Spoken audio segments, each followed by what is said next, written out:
Hello and welcome. I am Stephanie Nikolic, your host for Success in Stilettos, where we talk about all things success, strategies, and sales funnels, where we bring back the curtain to reveal what's going on in the real life grind of running, owning, and being a business owner.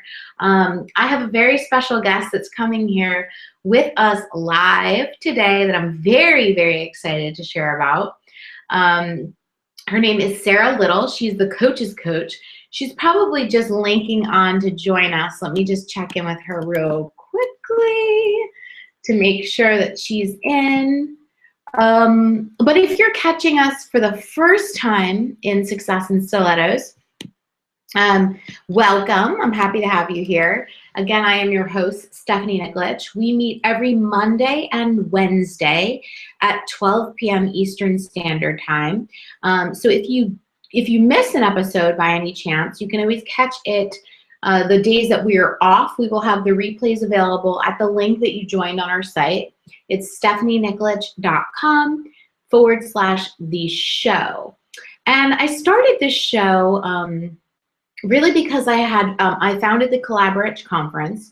This was a 3-day live intensive event with 30 women worldwide as speakers sharing their golden nuggets of bizspiration and strategies for long-term sustainable success. Something that I believe so greatly in. I want to help women create businesses that are not just successful in the short term, but long term. That's why I work specifically with sales funnels to create strategies and systems for long-term sustainable success while having a heck of a lot of fun doing it.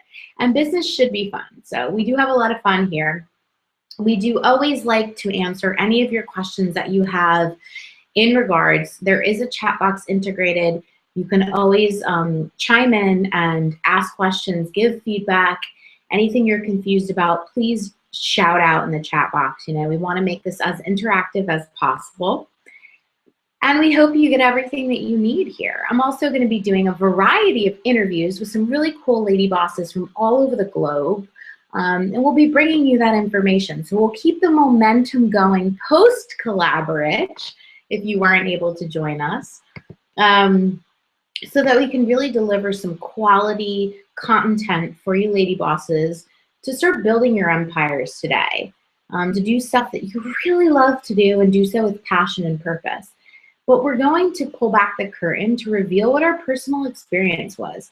You know, success, first of all, struggle, it doesn't have to happen that way. I know that many people have a story of struggle before they were able to create the level of success that they desire and deserve. I know me personally, Success Society and stephanienickolic.com, that is my second business, but my first business was Accessory Fanatic. It was a fashion jewelry and accessory company, and it was really difficult. I was overwhelmed, living in fear, self-doubt, anxiety on a regular basis. Within my first year of business, I had accumulated well over $100,000 in debt by doing it all myself. And so it was really hard. And I decided that I wanted to take action and change my reality. And I worked really strong on personal and professional development to get my mind right. I worked with a mentor that had the mindset and the money game that I wanted. And I was able to pull the pieces together to really achieve some phenomenal success. So let me check in Okay, Sarah's having just a problem linking up with us. I think she's still trying to join. So a little bit of the background information for me. So, you know, after that first year in business, actually it was about 1.5 years ago that this actually happened now, because I'm approaching 3 years. I had what I like to say was a coming to Jesus moment, right? Where I knew that I couldn't continue on. I had exhausted all of the funds. I had accumulated a heck of a lot of debt, and I was really burnt out. I was burnt out, and I had to make some changes, and I knew I couldn't do it alone. So I invested in a high-dollar mentor, and I did whatever the hell it took to get out of that space. And the first thing that we really worked on was me. personally. I was the one thing that was standing in the way of achieving the success that I desired and what my current reality was, right? I started looking at business and life a lot differently. I see Sarah's here.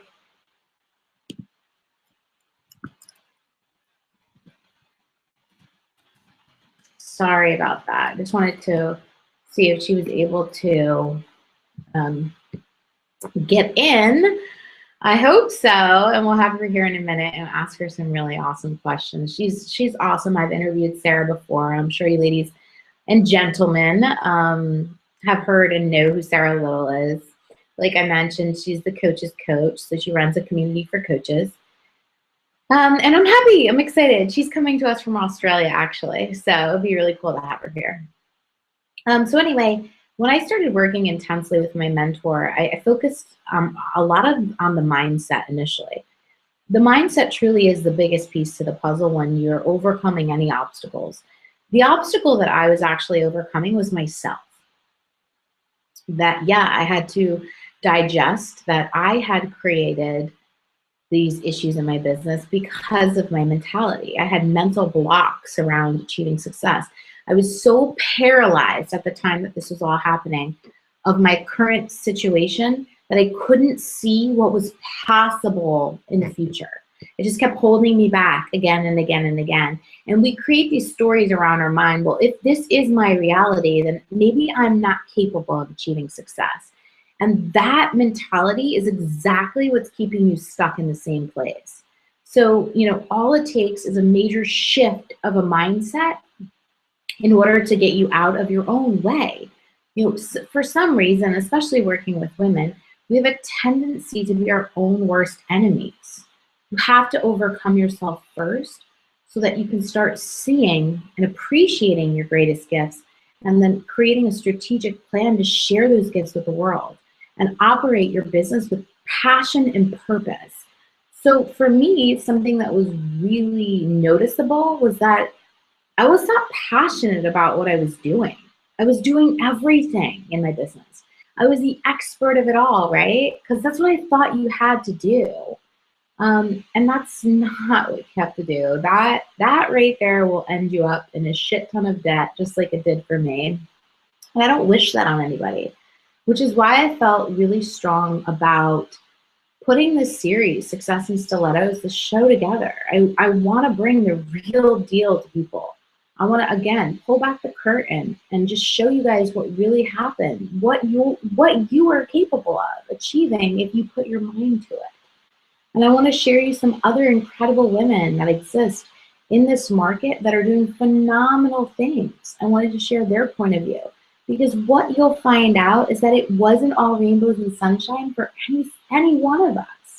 You know, there was moments of struggle before we were able to overcome and accomplish the things that we wanted to in order to share our stories, to leverage our strengths, and to build empires.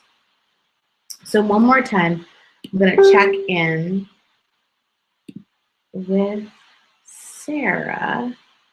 She's having a hard time connecting. I hope she's going to get come with us soon. Something that I wanted to ask her, and I guess I can share with you, was getting vulnerable.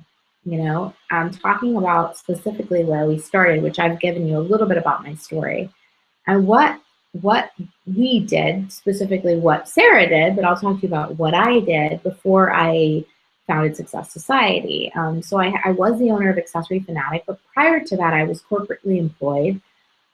Spent about 9 years in corporate America. You know, I thought it was the end-all be-all while I was in it, until one day I was responsible for developing private label goods for national retail chains. I had worked for a wholesale home accessory, home furnishing company. They're really well known in the industry. I was working with big national clients like TJ Maxx, Marshall's Home Goods, Haverty's. And I had branched off and started a sister company with my designer. And within the first year, we had built the company to a $1.2 million company, which was a huge win because I felt in so many ways that this company was my baby. I felt like I had ownership of it. But the truth is, I didn't. It wasn't my company. And at the end of that year, I was sitting in front for my yearly review in front of my bosses, and they cut my income by 2/3. They cut my income by 2/3. They asked me why they were paying me so much. And I had absolutely nothing to say, nothing that I could do to change the situation.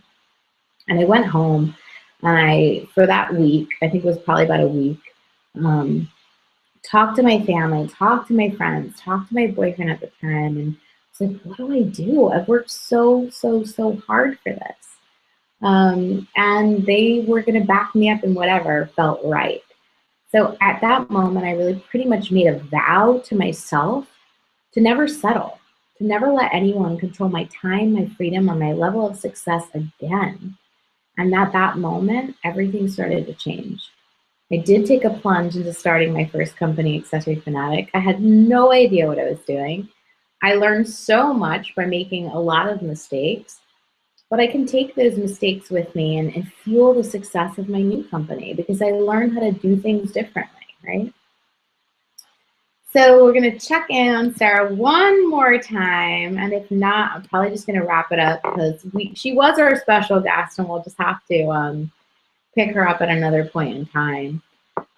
So a couple more minutes. So yeah, you know, if you wherever you are in this journey, if you're just starting off, or maybe you're still corporately employed and you just know that you're not fueled by passion or purpose, you know, look at other options. I'm not telling you to do what I did. I don't actually recommend that.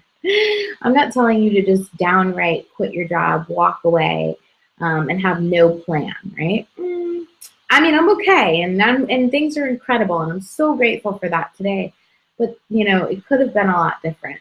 So, you know, if there's something that you are feeling called to do, examine what that is. Ah, she's coming.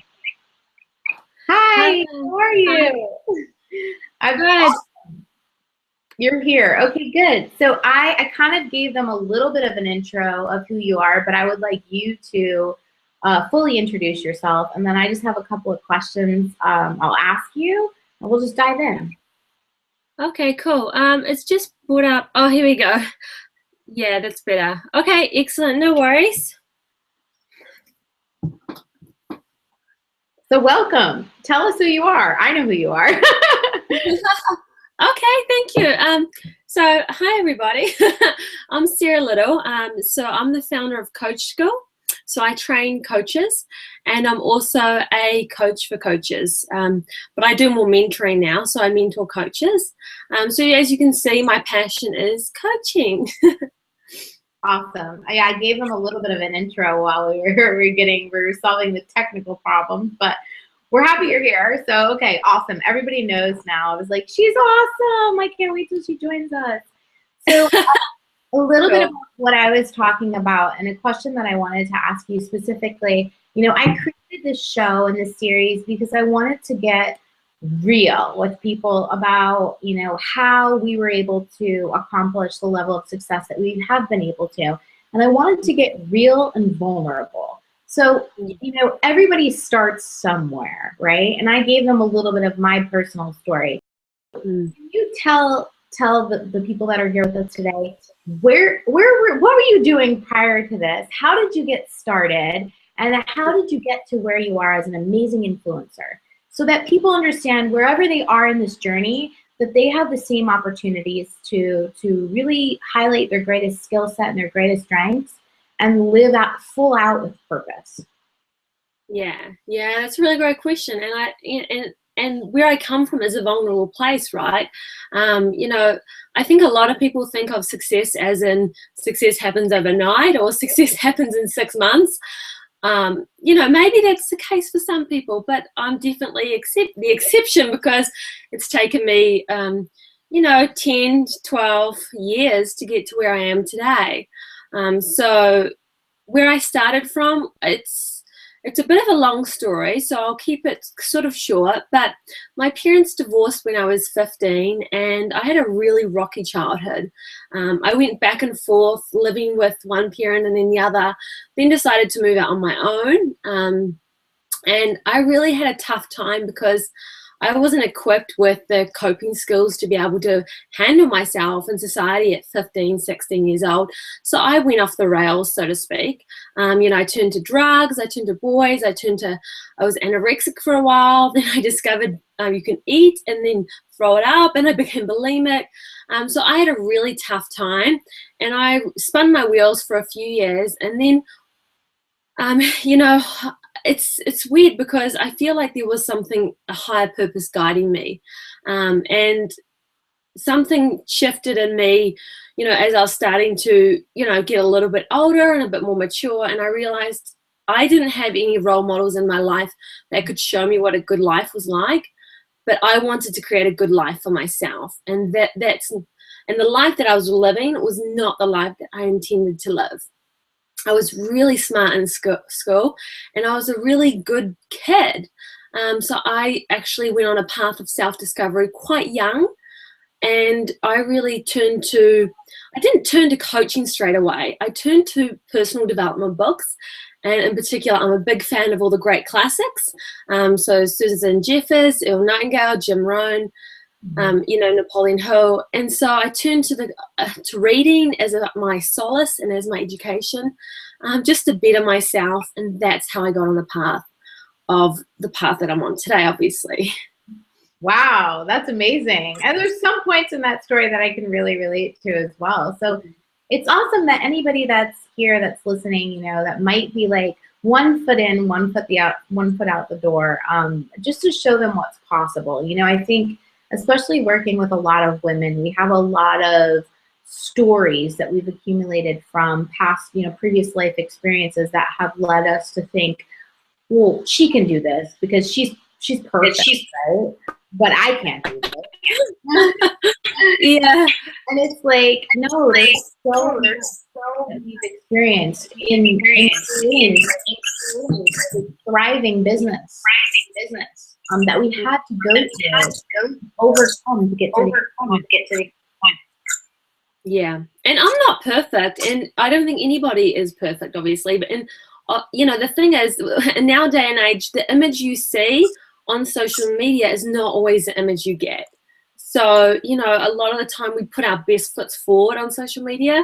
So it's important not to compare, because you're comparing yourself to, a false sort of false identity, because often what you see on social media is not who you get.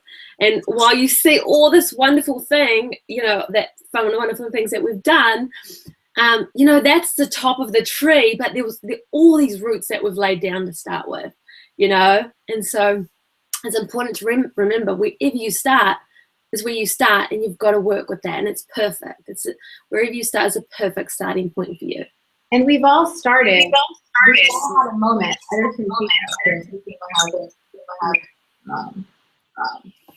I'm gonna see if I.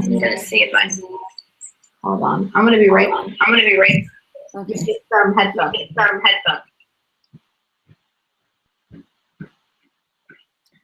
Shall I do a little dance, a little shimmy while I wait? She's got some very beautiful pictures on her wall. Oh, yeah. My favorite position is CEO. Oh, yeah. It's cute. Is that better? Oh, Yeah. No. Oh, no. It's echoing on my end. You don't hear that? No, I can get my headphones if you want. Okay, we'll try that. Okay.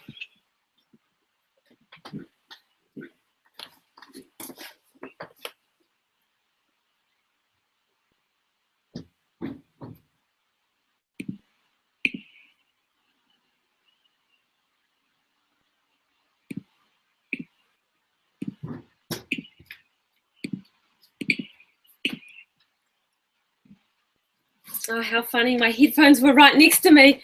I'm a bit of a nerd.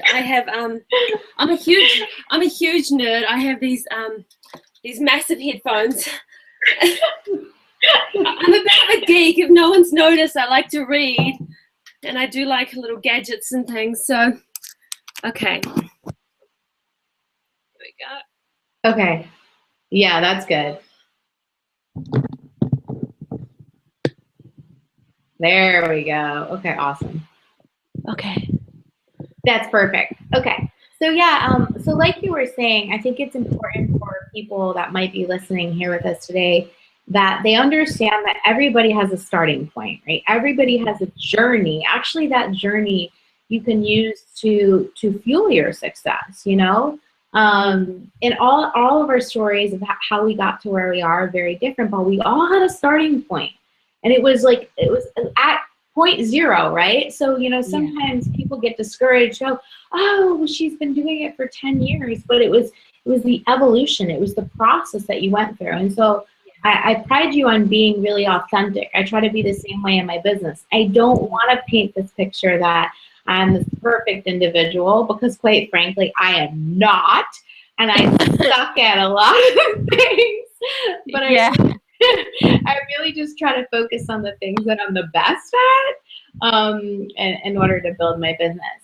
So another question that I had, what do you feel that the biggest misunderstanding that people make about you would be? Because we have this online persona, right?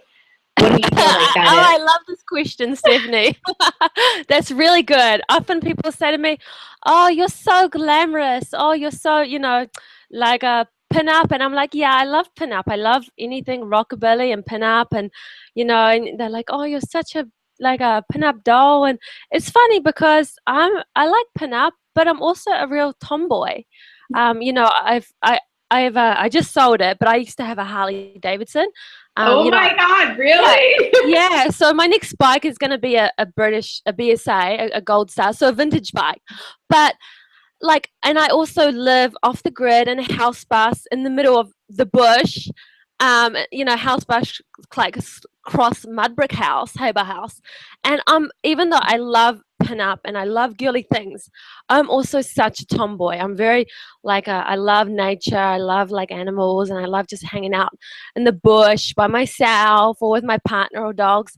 And it's so funny because people often think, "Oh, you're so glamorous," and I think, actually, you know, I'd rather like stay at home and give myself a facial than go to a spa. You know what I mean? I'm like the least glamorous certain look. So that's probably the one thing that. That's a really good point to make. Yeah. I hear some crazy stuff too. I'm like, if you only knew. Like, yeah. How much time do we have here today? Yeah, exactly. Yeah. So I guess that goes What about you, Stephanie? What is the biggest misunderstanding that people have about me? I would say that I have it all together. Like they just they think like, oh my God, I see you online. Oh my God, you're a complete powerhouse. You're absolutely everywhere all the time. Like you just have your shit together. And I'm like, well, thanks. I work on having my shit together, right? But behind the scenes, my business is incredible. It's awesome. It is. I have a team of people that support me. Thank God for them, because it probably would look a lot differently. But personally, we all deal with shit, and you know, I try not to bring that into my business. But I'm definitely not a perfect individual in any way, shape, or form. You know. I just try to focus on the things that I feel that I'm best at and create a business. And then I have all the people that can support me. And that's kind of how it all comes together. So it's awesome to hear from people that they think that it looks good. But, you know, what's put into it was like a lot of hard work behind the scenes, you know. So, and I'm perfectly okay to talk about that. It's something that I want to be authentic and transparent about in my business, is that it doesn't happen overnight. Like I failed. Well, I don't necessarily believe in failure, but I made a lot of mistakes throughout this journey that have led me to this point. So even though they were mistakes that might have been costly, they've actually in ways fueled my success. Oh my God, yes. No, I think I could write a novel on all those mistakes I've made in business. Actually, you know, one of the things that I really looked forward to in working with my mentor was that he wasn't always successful at everything.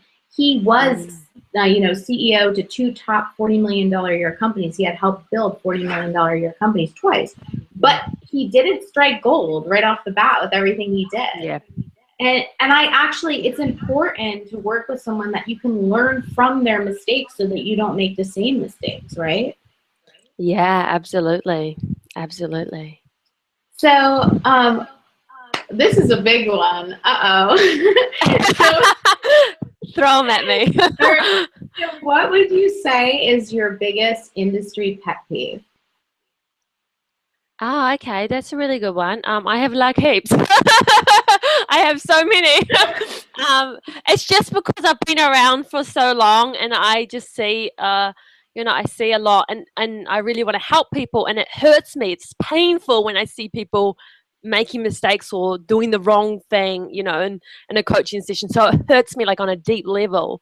Oh, look, okay. So probably let's say two things because obviously, as I'm a coach trainer, so there's two aspects of coaching. There's the coaching itself, and then there's obviously the business. Okay, so the first part would be I often see coaches improperly coach, and that is they don't actually bring up the answers within the client. They get into sharing their life story, sharing what they think's best, minimizing how the client's feeling, bringing it back to them. And so that's a real pet peeve because this client is paying to have a coaching session for you to bring up all the answers within them. It's important you do your job right because also you make all the other coaches look bad, right? So that's a big one is coaches that don't actually coach but they advise, but they say they're coaches. And then for the business aspect of the coaching, I would say that I have a lot of people ask me, I want to build my list quickly so I can make some sales. And that annoys me because business isn't about making sales and it's not about building the list for the sake of making sales. It's about service and it's about relationship building. So that takes time. And, if you're desperate for money, get a job so that you can build your business in a way that actually serves other people and not just serves you. Ooh, that's good. That's good. That's really good. I say service over selling every day of the week. Actually, if your goal is to serve people at the highest level possible, you actually result in more sales as a result of having that mentality. And I think it's you can smell out some of the acts of desperation that we might see online. Something that makes me a little bit crazy, I see it a lot. I think even my clients are like, why is this happening? I'm like, I don't know. But large numbers of success. Like I made $100,000 in the last 24 hours. And that is possible. You can have a launch of that size, but the point is, what is not being revealed, I feel like, is the hard work that was put in behind the scenes and the cost and the time and the team and the sanity that was put into producing the launch of that capacity. So first of all, I hate launching. I never want to launch anything again for the rest of my life. I just want to build strategic systems within my business to continue to move forward, to touch more people, to make a bigger impact, and then in turn, obviously, make sales as a result of doing something I love. But for me personally, I want to wipe launch off my plate. It's not for me because I've done many launches and I've felt the pain of what's put into it. I know.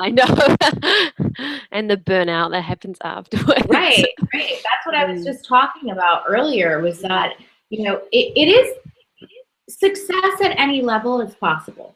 Any one of the people, anybody that I talk to, I mean, they're basically living proof of this, right? Anything you truly want to happen, it can happen. It really can. Yeah. But it's what had to happen before that success that I think isn't often spoken about, So I admire your transparency in the journey because you've been at this 10 or 12 years. You didn't do this for 2 minutes. You didn't turn on your laptop one day and make 6 figures. Like, it doesn't happen that way. That's true. Yeah, it's interesting that you say about seeing people online say, I earned 50,000 or 100,000." Look, I don't think I've ever. Maybe I have once. I doubt. I don't think that I can remember a time where I actually said, "Hey, I've earned X amount of dollars." I don't really care for that. I'm not sure about how other people feel, but I would rather somebody say, "Hey, I'm serving all these amazing people." You know what I mean? I think that's so much more attractive than saying, "I've just earned 100,000. So what?" You know what I mean? Like, I would rather know that they're serving all these people and how they're making a difference in the world than what they're getting. And for me, when I started out, I never had the intention to make lots of money. I live really comfortably now. I don't need to share that with people. It doesn't matter. What matters is what I'm doing in the world. You know what I mean? I think that's the Yeah. biggest thing. I would really love to see a change, especially in the online world of the Facebook groups in particular. I'd like to see a change, and I'd like to see people focus more on how are you making an impact in this world, not what are you earning. I know, right? Yeah, Yeah. it's and I think it kind of gives our industry people have a bad taste in their mouths about the coaching or mentoring industry because of that type of things. Because people that want the magic pill, and that was me at one time. I enrolled in a high-dollar coaching program because that was what was being sold to me. And honestly, I mean, I had to go through that to understand, right? That's not what it's about. It was definitely a learning experience for me. But I think you're absolutely right. I think, focus on serving your clients at the highest level. It will actually create more sales in your business. But let the success speak for itself. Exactly. When I'm building sandcastles on the beach drinking Mai Tais with my baby all next year, I think that's that can speak for itself. I don't have to tell the world, here's my bank account. This is how much money I earned last month. I don't really think it matters. Like, have you ever seen Marie Forleo or Gabrielle Bernstein or Danielle Laporte or, share how much they earn? I've never seen it. Right. Well, there you go. That's a really good point to make. And they're killing it as far as I'm concerned. So exactly. That's a really good point to make. So, some of the things, we're going to wrap it up, but some of the things that I think that should really stand out to people that are listening to here today is, first of all, put your best foot forward, serve with your gifts, serve with your greatest gifts, tap into your passion and your purpose, whatever that may be, and focus every moment on service over selling. I had a call with a client earlier today, and she was like, you know what? I'm not chasing clients around. I don't agree with the way things are done. I'd rather wait a little bit longer to secure the ideal clients that I know I can serve at the highest level. Can I go out and secure a $15,000 client now by saying that I just made $50,000? Yeah, I can say that, but that wouldn't be authentic. That wouldn't be honest, and I don't want that reputation. And I feel good about that, because these are people that are associated with me and my business. And it shows that, I've been able to lead them in the right direction, if anything. That's really nice. Beautiful. So thank you so much for being here with me today. You're awesome. I adore you. Thanks for keeping it real for everybody. That's really why I wanted to start this series. Because I want everybody to get a real glimpse, like peel back the curtain, right? Pull back the curtain. What the hell is really going on in business? Exactly. Yeah. Oh, thank you so much for having me, Stephanie. I think it's going to be, a wonderful series, a wonderful show. So I'm so thrilled to be a part of it. Thank you. All right. Awesome. Well, have a wonderful day, and we will catch up soon. Thank you so much. Bye.